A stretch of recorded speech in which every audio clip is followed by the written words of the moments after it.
Hello, welcome to another episode of Kissinger's Weekend Vlog. I am here traveling back to the past, and today I'm inside. I'm in Johnston's farm that took place in the late 1700s. So I'm going to be traveling down to take a look back in the past. So hopefully you'll join along with me.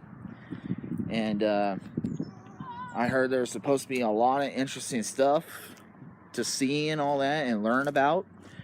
So if I learn anything, I'll let you all know anything about it. And let's get started on wherever we end up first. So join along with me. Let's go. Let's go back to the past. This is the Johnston house that we're about to look at. It was built in 1810 and it was finished in 1811. And then the northeast wing was built in 1812. So here's what the house looks like. There's the Johnston house. And it's been here for over 200 years.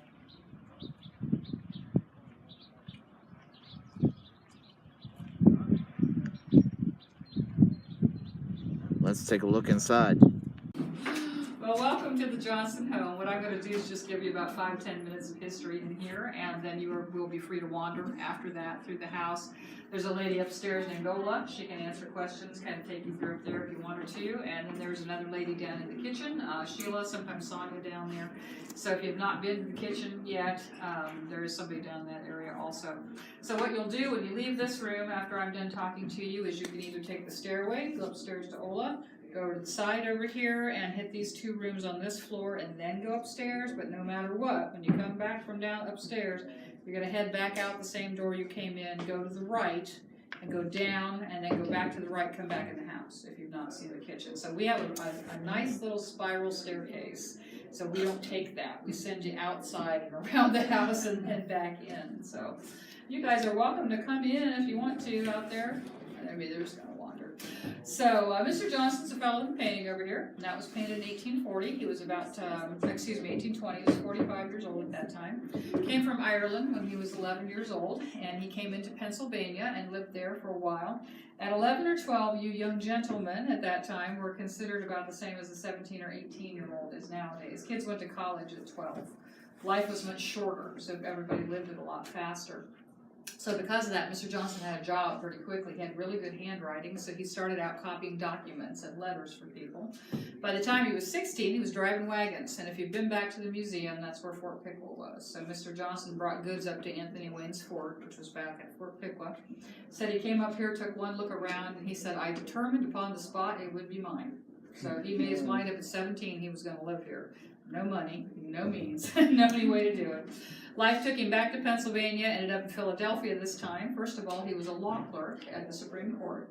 And then after that, he became appointed one of the first 2 U.S. factors to the Indians. And a factor was a fancy name for a guy who was going to run a factory, which was basically a trading post. And so the United States government had never traded with the Indians before, just the French and the British.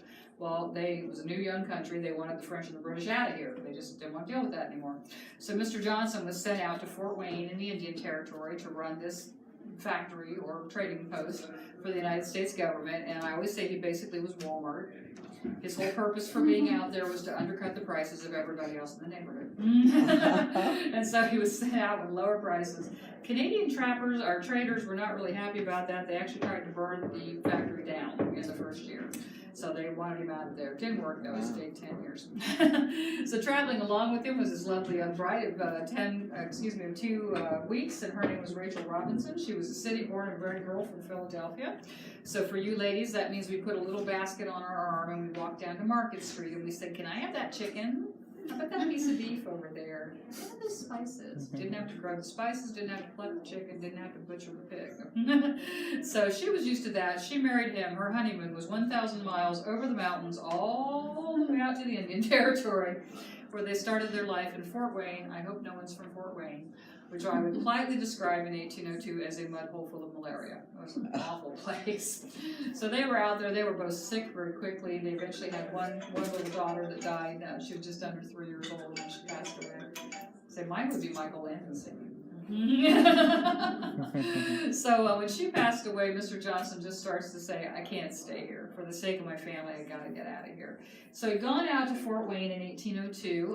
In 1803, we became a state. 1804, this land came up for sale. He managed to put money down on it, but he was committed at Fort Wayne until 1811. So for 7 years, what he did was he had this place built. He came here, the spring house was built, the big double pen barn. If you haven't been out to see that, our barn's pretty cool. It's the oldest and largest in the state of Ohio, according to us at least. There's one other person who disputes that, but we say it's the oldest. And then we had a big double story structure out here with a big log house. At the same time, they were building the big house. So when you leave me, you're going to go to the dining room and the parents' room. Well, under that is your kitchen area. That was the 1812 structure. That was the original house.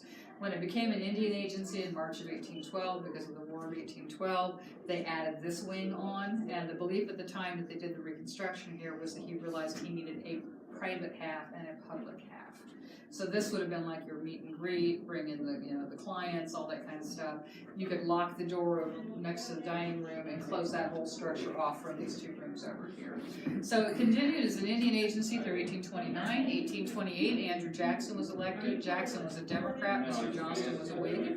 So we know what happens nowadays, right? He got fired the next year, just wrong political party. By that time, the couple had all of their children. Anybody get a guess how many kids they had? 10? 15. 15 children.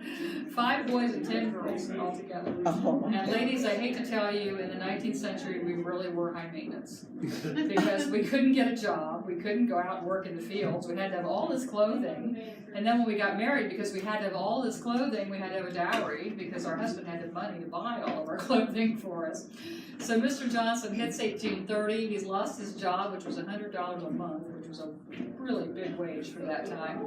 So he lost his wage. America went into an economic downturn. There was a depression in the early 1830s. He had all these girls that needed to get married, so he started selling off land to pay for the girls getting married. So things got really difficult for them in the 1830s. 1835, probably my favorite letter of the Johnstons. Mrs. Johnston is writing to her 33-year-old son about her 5-year-old son. One new baby every year and a half for 27 years, same mom.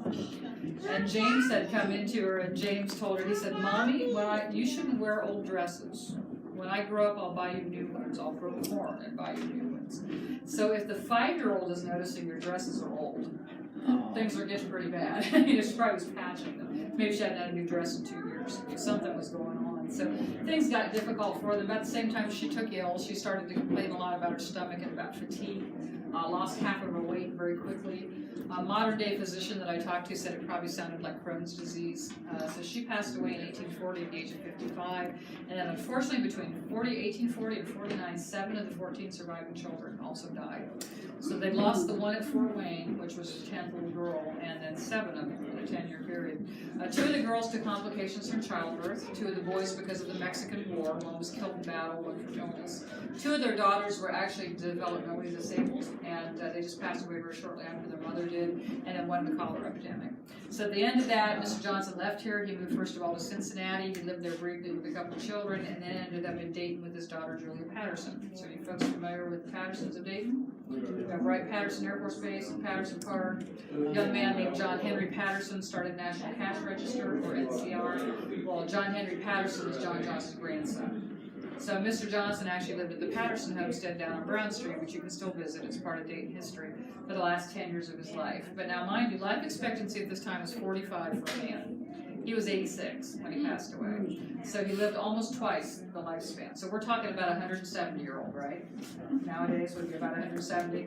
Well, approximately 170 years old. He traveled to Washington, D.C. He was still conducting business with the government at 85 years old. Passed away in Washington, D.C. just 1 month short of the Civil War breaking out. So he was born in 1775, died in 1861.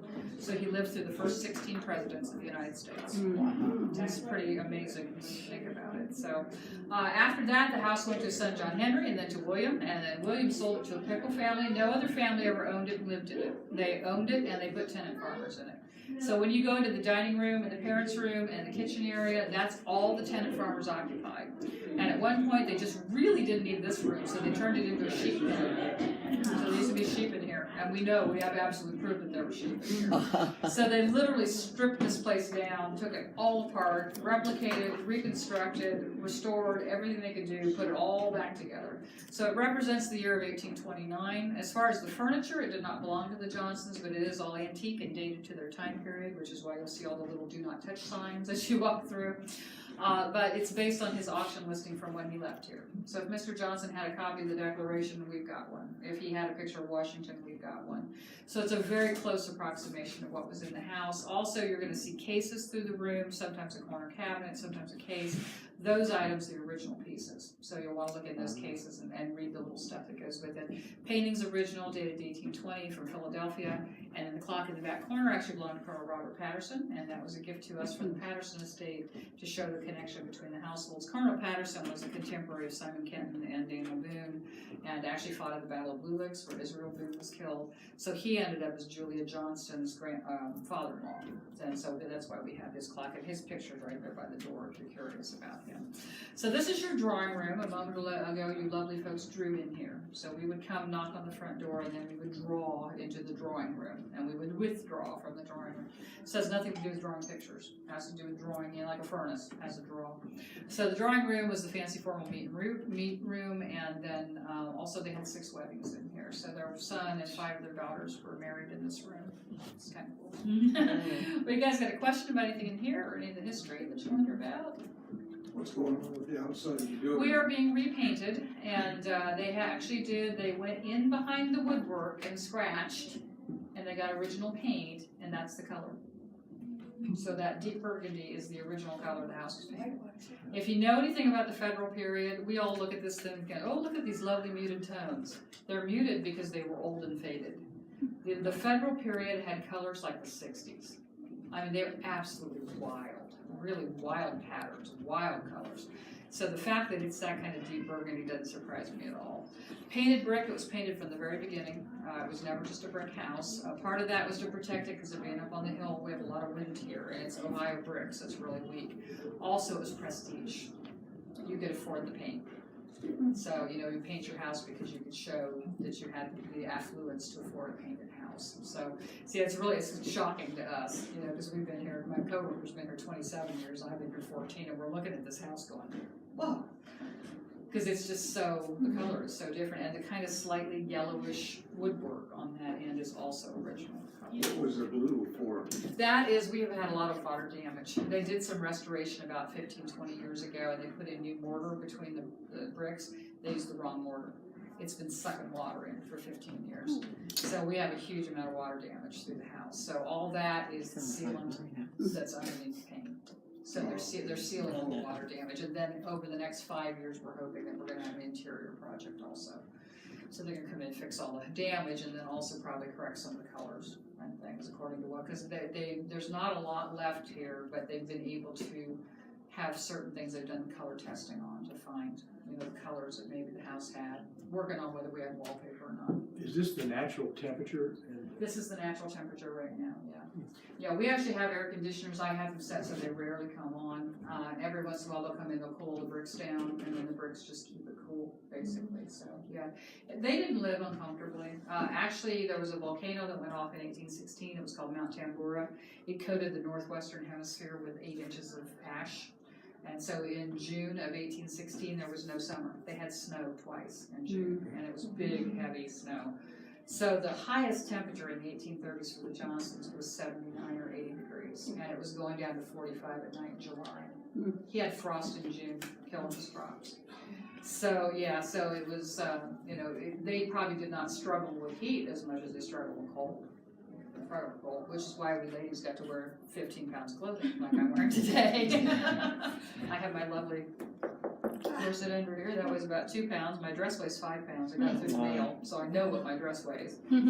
So then I've got my lovely corded petty and so With all that weight. yeah, so we can wear, I probably have about 11 pounds a day. If I had the whole kit on, I'd probably have about 15. So, but you know, if it's 45 degrees at night, I'm gonna be really comfortable, but you know, when it's 95, it's not so comfortable. Well, you're welcome. Most of these folks are down here. You can head on up the staircase if you want to, or go over here. I'm gonna give the kids something they can do. There's a little mouse hunt in the house. If you're gonna follow the mouse hunt, you'll wanna go to the dining room next and then head upstairs, because that's the order the foods are.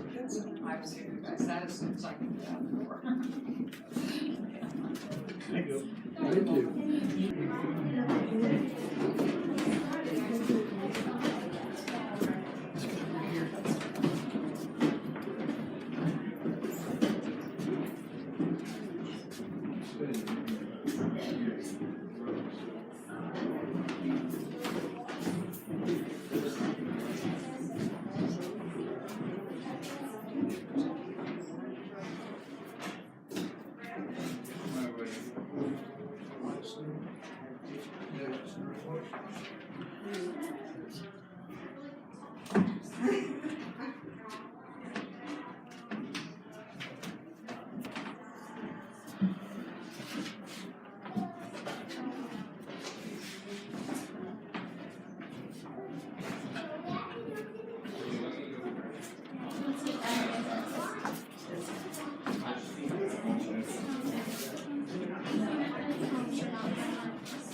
Gosh, you should see this day.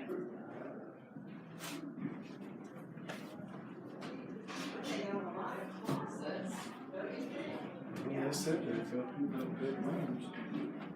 Guess you'd have to. Oh my goodness. Well, think about it, they had what, 10 girls? 15 kids, 15 they have to children. have big beds. Well, it's not only that, but it's like you walk and then you turn and go up the steps. Because the front door used to be right where the steps are, well, it's just a wall now, Yeah, and there's that's just how no ours is room too. to turn. That's exactly But then how you ours get is. up at the top of the steps and there's for the attic, there's a great big, Another stairway. well, somewhere in the house. Good. The ceiling drops. Oh. And So you have to Oh. walk to the right side of the thing or you smack your head on the ceiling. So we couldn't get, that's even tighter than the family would have been like that. And our house had two doors originally to the front porch, and I was told that the one door went right directly to the bedroom, that if travelers, people that came and they wanted to stay, they had access directly to the bedroom. I don't know if that's true or not, I didn't know if it was supposed to be. Oh, I'm right on the house there. Yeah, the farm's in family now, was in the 60s, you know, a little ways to go to the center.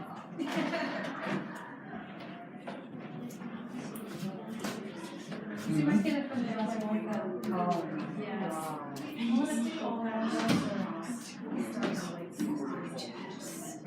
Hello. Do you mind just reach and grab and go, oh, that's not the right one. Yeah, I had steps through. Yeah. What do you say? So about waking up on the morning. Oh, yeah. Here's the trundle. He said he's talking about the struggle of a grumpy day. That's I'm here for breakfast. She said this was the only entrance up here. They found the wood at a mill in Michigan, and the wood had been milled at the same time, you know, way back, so it fit the time period. But the floors were actually.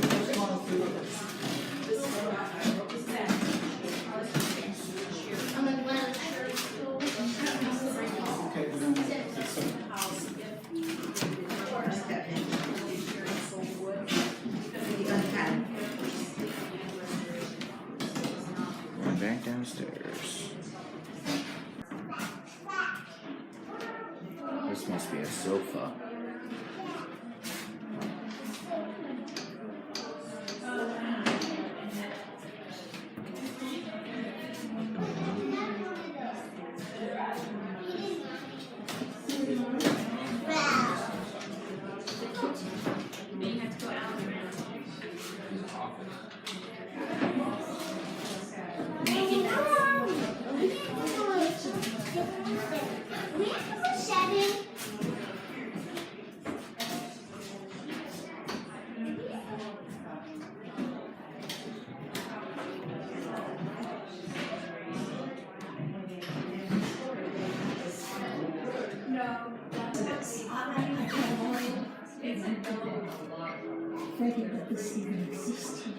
Right. A lot of the things you see is simple.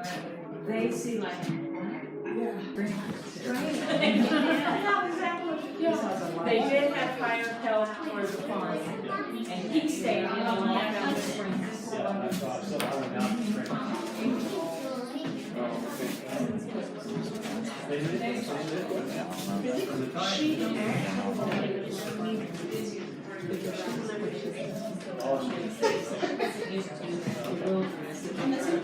And she didn't hate the Indians. She just didn't want to be very good. She's kind of impressionable young girl, so she didn't want and that. I just, how old was she when he got that? I missed that. She was 17.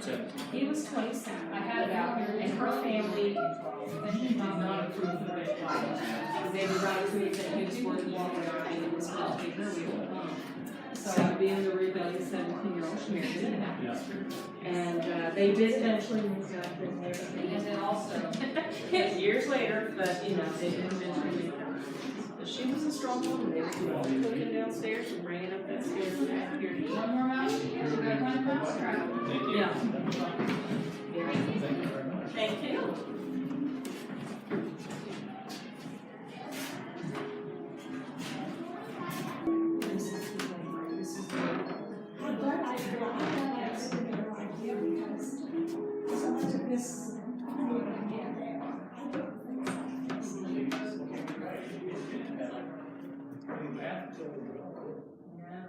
Well, like right now, there's an outhouse out here, but because the construction workers have been here redoing the outside, there's a porta potty on the side of that, which you know is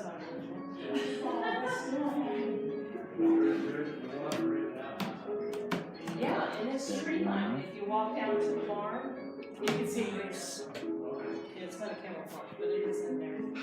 And to me, the best time is our Christmas event, first Saturday in December.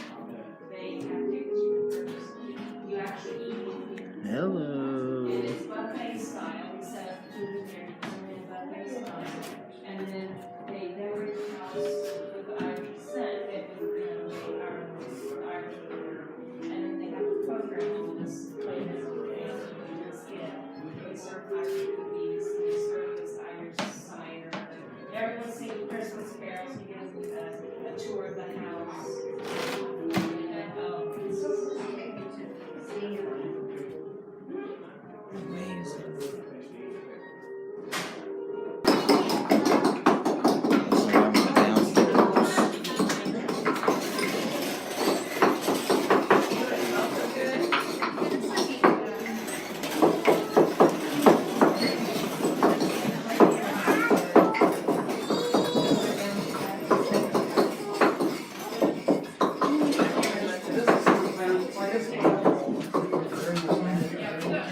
There's the upstairs. Now I'm down.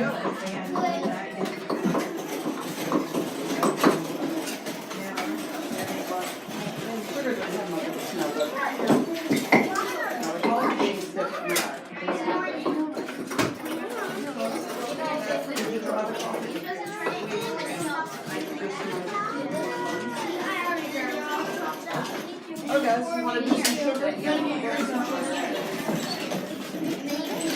the rest of it. Put the cube in there for you. And you're gonna pound it up, make it granular.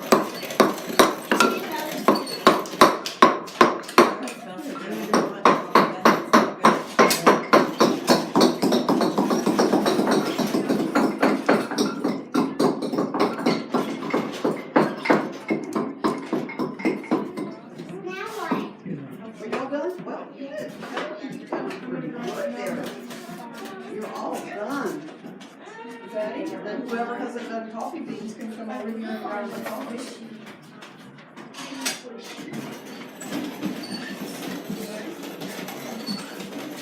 All right, let me get you some beans. You wanna use that bowl right here?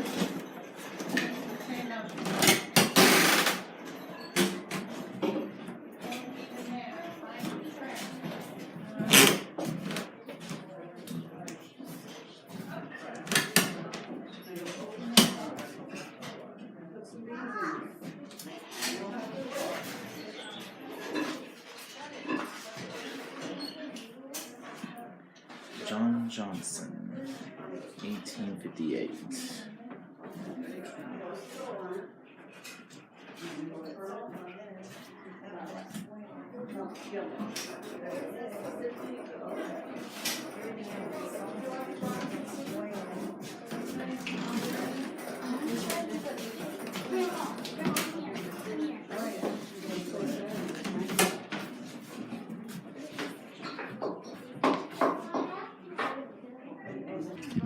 That's a straight wall.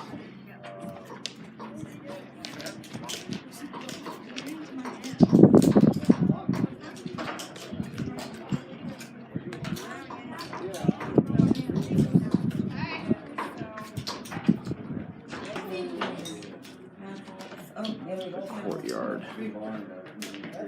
Firebox underneath it.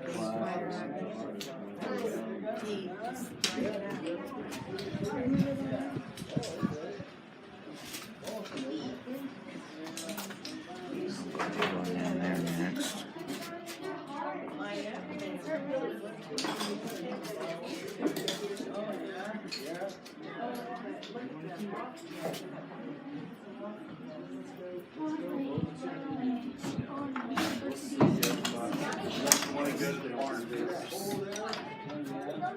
Yes, they're hard. I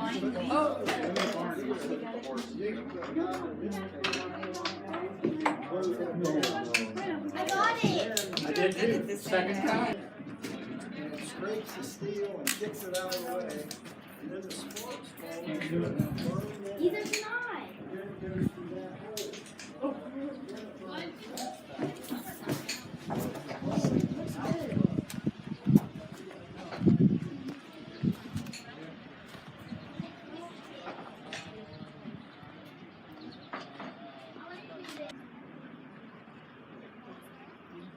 The smokehouse.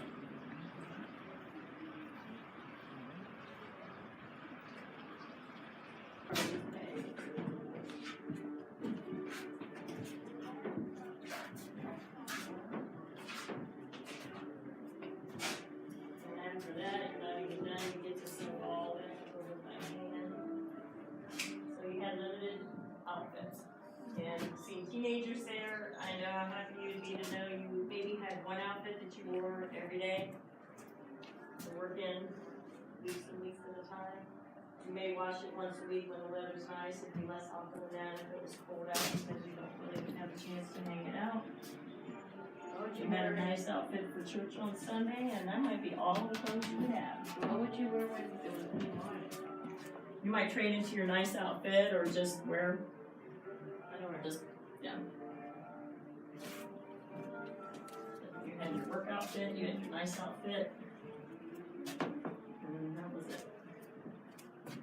Are you sisters? Going downstairs.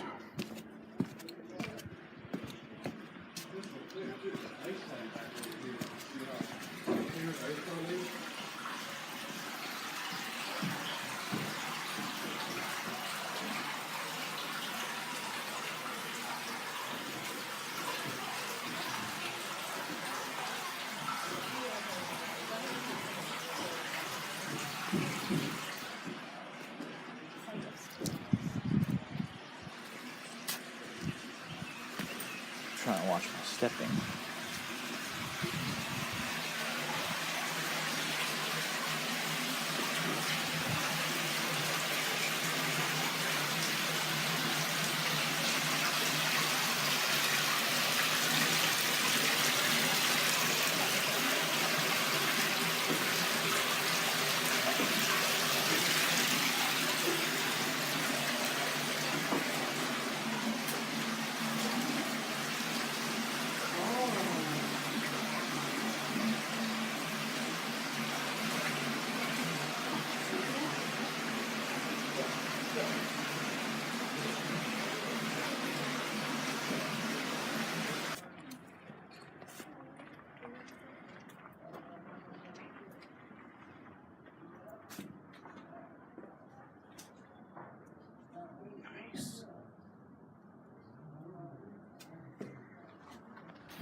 By a four-wheeler.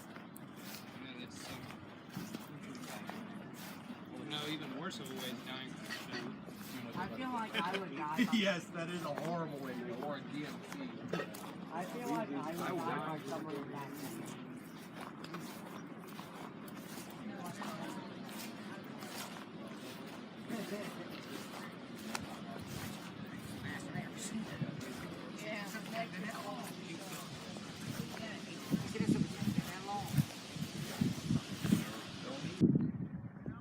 So, the story about the Johnston family, it's pretty amazing. Incredible family. That's all I gotta say. Yeah, I went inside the museum right before going to the boat. I went to check out their museum, and they got very interesting stuff of history. All the way in the 1700s, all the way to late 1800s, 1900s. Like this building right here.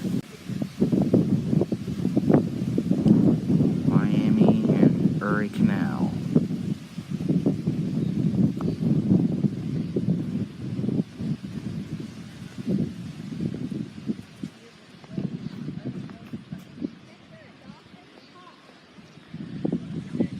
And there's the boat. Next time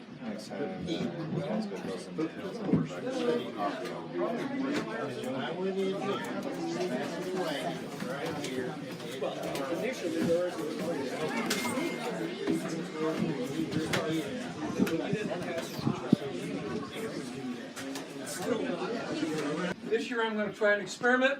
I'm going to fertilize half the garden with mule manure and the other half with horse manure. The horse is pulling the boat. You're going to use fertilizer. I don't really care, too much about what goes on. So he said, "Fine, I'll give you a call when wheat corn's ready." So sweet corn season comes in. Farmer calls down his friend and says, "Come on down, I got some ready for you." Neighbor comes down the road, pays him some money for the sweet corn, and they're talking a little bit. And the neighbor said, "Hey, weren't you going to try and experiment with your fertilizer this year?"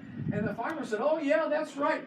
And the neighbor said, "Well, what was the outcome?" He said, the farmer said, Well, now that I think about it, the only difference I could tell was the side where I used the mule manure, the ears were a little longer. All right, there you go. Now you know. After the soil is spread out, then they bring in the farm animals, and the farm animals just trade up and back and forth. And all we're doing is using their hoofs to kind of pack that clay into the ground to get us a little bit of a barrier in there. There's a in the Ohio River. As you're coming out of Louisville, headed for Cincinnati, you kind of come north by northeast, and all of a sudden you hit the Indiana line and the big bend, and you start to go southeast to Cincinnati, and that's where Harrison had one of his homes. And by the way, if you're a history person, that's where the Harrison burial site is. Mr. Harrison, his family, and relatives are buried at near North Bend, and so it's an Ohio historic site, and you can walk in and see all that if you're interested in that period of history. So Mr. Harrison comes to Miami County. He stops in Tip City, stops in Troy, comes to visit his friends, the Johnstons in Piqua, and it's a grand weekend. So we opened the canal to public traffic July the 4th of 1837. So this section of the canal is in place. This is as far north as you could have come on the canal in 1837, and we're going to show you the traditional turnaround basin in the end of that we received between 1803 and 1953. I think all the jokes have now passed, and when nobody's asking for the money back, but interesting kind of story about what happens sometimes with papers and who passes on them. So we traditionally use 1803 as the date of Ohio statehood. What we know about Ohio is to be eligible for statehood, Ohio had to meet a number of criteria. And one of the criteria is new states carved out of the Northwest Territory will be slave-free. You ever wonder why the Ohio River was the Mason-Dixon line during the Civil War? That's the reason. Okay? The second thing is you have to be... This is a bigger area.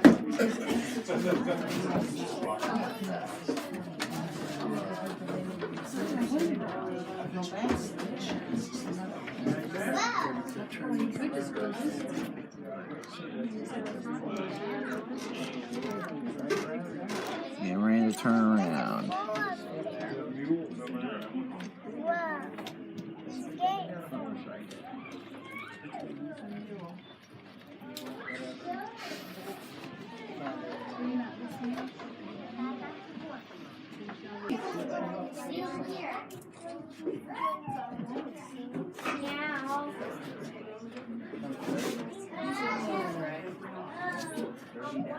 The water from Grand Lake St. Mary's is positioned to go down the northern side of the slope. So that's the water that takes the boats down to Toledo. The water from Lake Alarmy supplies the high terrain section because we built no locks between Lockington, Ohio, and New Bremen.